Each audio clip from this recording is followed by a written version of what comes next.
Welcome back. We've had week 10 mostly done, one more game tonight, but we're here to chat injuries, what we saw that went well, and that looks good that you should pick up off the waiver wire if you are like me and both your quarterback and your benched quarterback scored less points, and it was miserable.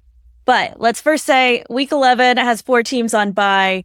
The Cardinals, the Panthers, the Giants, and the Bucs are all on bye this week. So hopefully, I'm sure some of your players from those teams, you were already benching from injuries or maybe are on IR, but you might be planning for someone new to cover you this week. Want to chat quarterback performance since I was miserable with Darnold and this past weekend? We started off the week really well. Thursday night game, we saw Joe Burrow and Ja'Marr Chase just go off.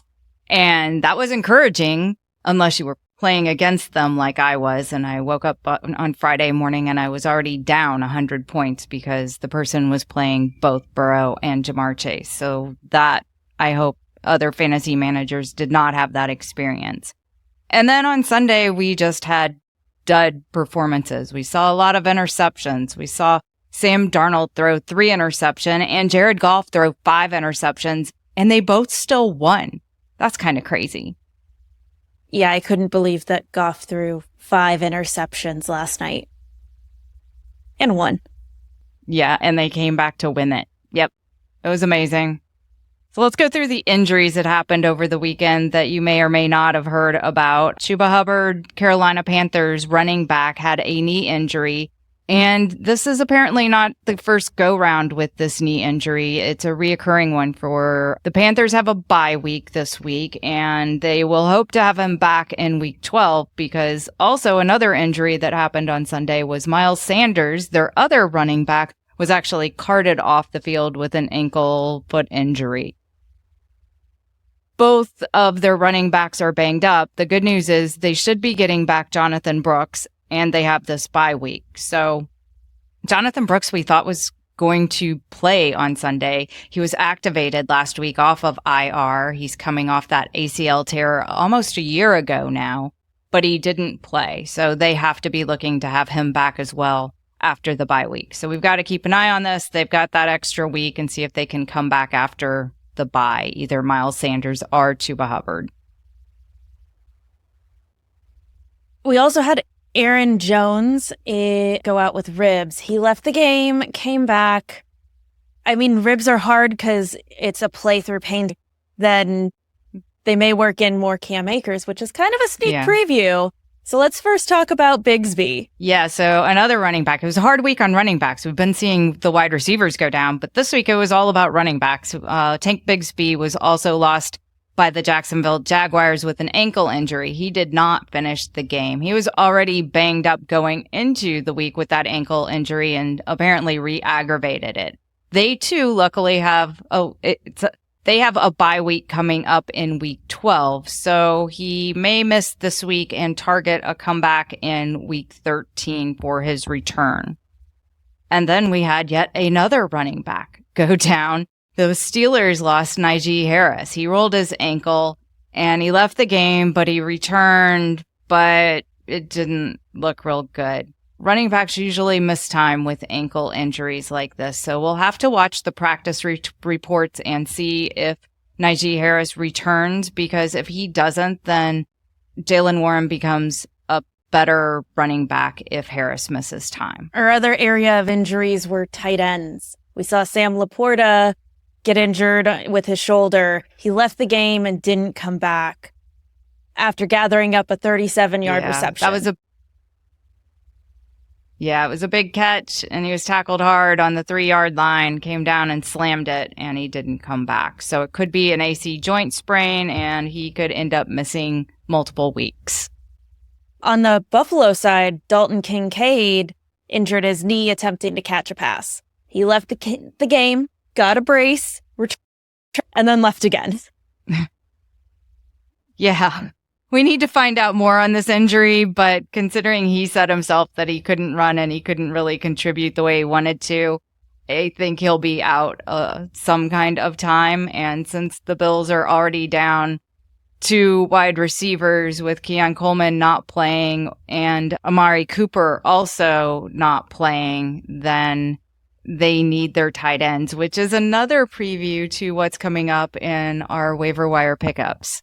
Well, before we jump into who we are recommending, don't forget to hit the subscribe button so you don't miss a beat and don't miss us on our free weekly contest either. We didn't talk about any wide receivers. How about we start with wide receivers and then we'll move to some of our more needed areas. Sounds good. So we'll go through the wide receivers. We saw Ricky Pearsall for the San Francisco 49ers have a really good day on Sunday. The 49ers had a lot of weapons back. They had Christian McCaffrey back. They had Deebo Samuel. They had Ricky Pearsall. They had Juwan Jennings. But Brock Purdy was spreading it around pretty good. So Ricky Pearsall was involved. He got 73 yards and a touchdown. He had good fantasy numbers and was really connecting in that game. He has a great matchup this weekend. He's playing the Seattle Seahawks. So the Seahawks are giving up the 10th most fantasy points to wide receivers. So it's a great game. And he is 63% available on waiver wires. And then Cleveland, the Browns have been turning around a little bit. So we have Elijah Moore, who's 92% available. I think Jameis Winston's really bringing some of the Browns and the Cleveland wide receivers. It's the only reason I think we can recommend them. Yes, yeah. Jameis Winston is really giving some fantasy life to that whole team. Winston gets to go up against his old team this week in a great matchup with the New Orleans Saints. Elijah Moore has seen 23% of the target shares since Winston's gone in. So he is a great pickup. In addition to Cedric Tillman, we're seeing that, wide receivers, you can have multiple wide receivers involved in your game. So Elijah Moore, Cedric Tillman, they're all good options, and he is very available if you're looking for that flex player. Well, let's move on to running backs. Yeah, we got a new one to talk about. Audric Estime with the Denver Broncos. He's 97% available. 3% knew about this guy, and I was not aware of him. So Sean Payton gave us a surprise on Sunday, and he made Estime the lead back on Sunday. Javonte Williams had only one rushing attempt, and Jaleel McLaughlin had only 2 carries. So it is obvious that Sean Payton is believing in Audric Estime. Estime had 14 rushing attempts compared to the 3 for the other 2 backs that had been the lead backs going into this game. He's definitely worth a pickup. They go up against Atlanta this weekend, and then they have the Las Vegas Raiders and then Cleveland. So he's got some good matchups coming up, and Sean Payton wants to get him more involved. And I could see next week being really aggressive because of how that game yesterday ended. It was very frustrating. That was so frustrating. I couldn't believe, Bo Nix played well, and he's coming up too. Maybe we should save that for Bo Nix, but the whole team played really well against that tough Kansas City defense, and the Broncos defense also stepped up, and they were set up to kick that field goal and win it, and it got blocked. It was amazing. Well, our next one we've talked about on our show before, but not with this team that he's now at. Cam Akers, who is now a Vikings, left the Houston Texans and went over to the Vikings earlier this season. Yeah. So he's 86% available. We talked about the injury to Aaron Jones with the Vikings, and Akers could find himself leading the backfield for the Minnesota Vikings if Aaron Jones ends up missing extended time. Even if he doesn't, that rib injury for Aaron Jones, I think they could try to at least give him less of a load and put more work onto Cam Akers. And the matchups that they have coming up are favorable too. They next play Tennessee, and then they have Chicago, and then Arizona. So all great 3 matchups coming up. And it's always great to have a strong running back that's on a winning team. We talk about so many of these players that you're picking up off the waiver wires, and they're usually on losing teams. But when you can get one that's starting on a winning team, you're really getting something. Which is a good segue into our tight end space, because we only have one tight end, but they're on Buffalo. Yeah, the tight ends are slim pickings again this week. We've struggled at tight end traditionally over the season, except for tight ends weekend or tight end day. That was okay. That was the only one. So we've got Dawson Knox. We talked about the injury to Kincaid, and Dawson Knox is 99% available. They do have a tough matchup with Kansas City, but because of the injuries at wide receiver to Keon Coleman and to Amari Cooper, they need their tight end more than ever. So Knox should be in line to pick up some of that slack that is missing for the wide receivers. The Bills are going to need all the pass catching abilities that they can find on their team with their banged up offense and playing Kansas City. They do have a bye the week after that. And then San Francisco the week after that. So he may only be this 1 week option if you're in need of a tight end. But that does mean he's around for week 14 when you have a bunch of people going out. Don't forget to look ahead. Weeks, I think it's 12 and 14 have teams on bye each of those weeks. So make sure you're planning ahead. Yeah, definitely. All right, so let's talk quarterbacks. If you're in need of a quarterback because you may have one out, Bo Nix, we're back to Bo Nix. We're streaming him again. I played him a couple weeks ago. I may be looking to play him this week. He's 67% available because I dropped him and I may have to go pick him back up. He gets to play Atlanta this week, and then he gets to play Vegas and then Cleveland. So he's got some good matchups coming back. He's been surprisingly consistent. So if you want somebody you can count on for 16 to 18 points, it's Bo Nix. He has just been solid the last few weeks. Where's my phone so I can go for wire requests now after my weekend?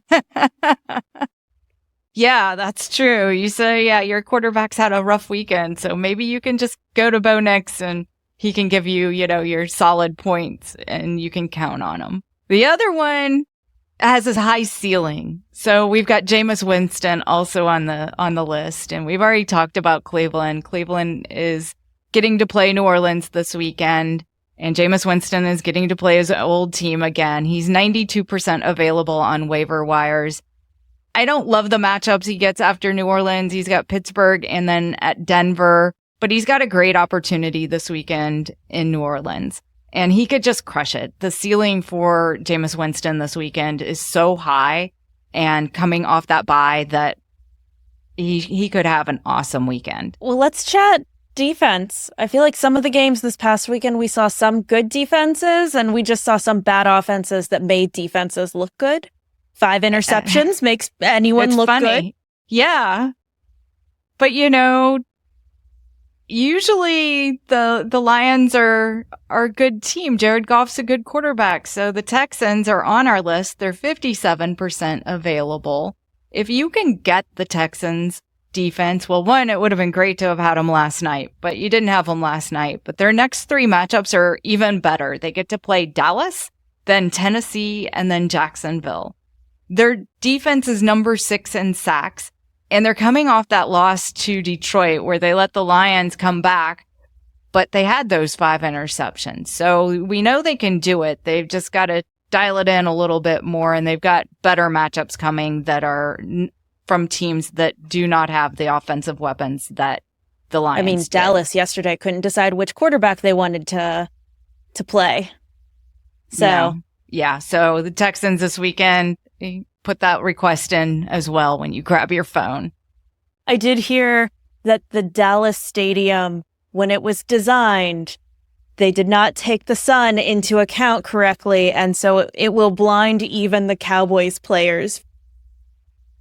That's amazing. Yeah, I saw Jerry Jones is like, well, we'll just build another one.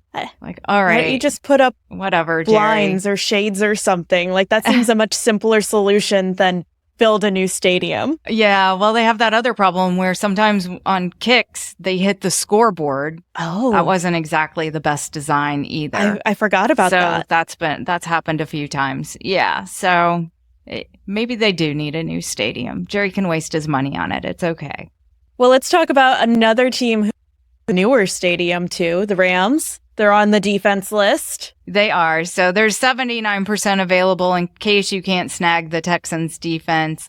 They're playing New England this weekend, and then they play Philly, and then they get New Orleans. So prior to tonight's Monday night game, they have forced 8 turnovers and 14 sacks in the last 4 games. And next week, they get to play rookie Drake May, who likes to throw interceptions. So it is a good streaming option if you're looking for that defense. And they're pretty much available on waiver wires. Well, I think that wraps us up. It's a shorter list than normal, but hopefully you're able to snag someone when you head to the waiver wires. Don't forget, you can put in multiple picks at the same time. You can stack them. So if you don't think you're going to get your first choice, go after that second and third to make sure you get someone. And good luck, whoever you aim to pick up.